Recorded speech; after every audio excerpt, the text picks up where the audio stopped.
o'rtoqlar. Mana bugun biz Andijon shahridagi aeroportda ko'chasida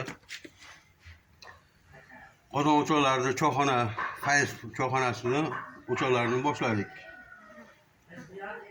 Mana bu mashhur o'ziga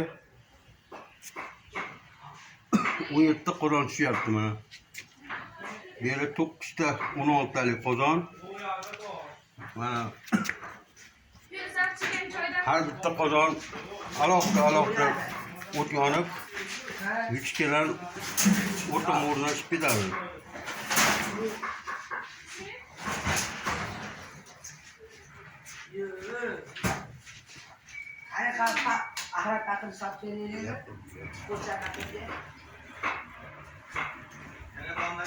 Mana yo'qlasa mana hozir tepa qismi bo'ldi. Endi bundan keyin armaturalarni qo'yib, ustiga listlarni qoplaymiz. Keyin qozonlarni qo'yib, ustiga mana qilib qo'yganimizdan keyin xudo xolasa keyin holatga keladi. Xudo xolasa. Endi mana bu yerda o'rta mo'rimiz bor.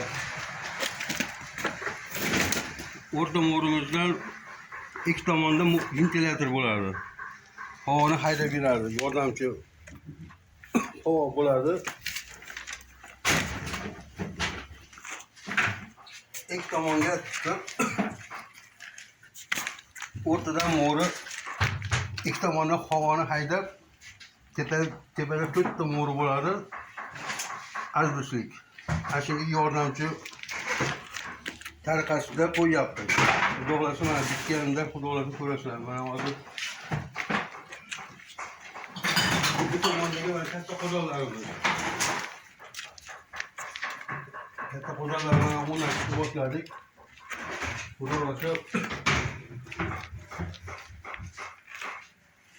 bir kunda xudo xolasa bu ishlar bo'ladi. Yana sizlarga yana tanishtiramiz.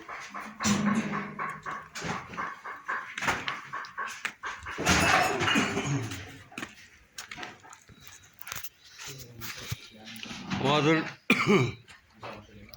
mana qilayotgan ishlarimiz mana oz qoldi. Xudo xolasa mana yakunlash arafasida turibmiz.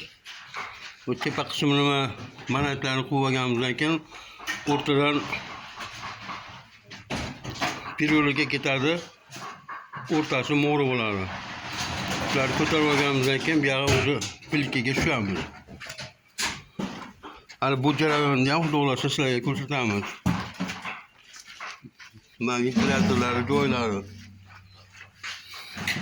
Mana shu o'rta kanaldan ikki tomondan ventilyator qo'yiladi. Hammasiga unutamiz. Xudo xolasa. Gaz dimlanmaydi ham, boshqa ham bo'lmaydi. Mana xuddi mana shu ventilyatorlar ham qo'yiladi. Xudo xolasa. Bo'pti, e'tiboringiz uchun rahmat. Keyingi ishlarimizni ham yana sizlarga yoritib boramiz. E'tiboringiz uchun rahmat. Xo'p.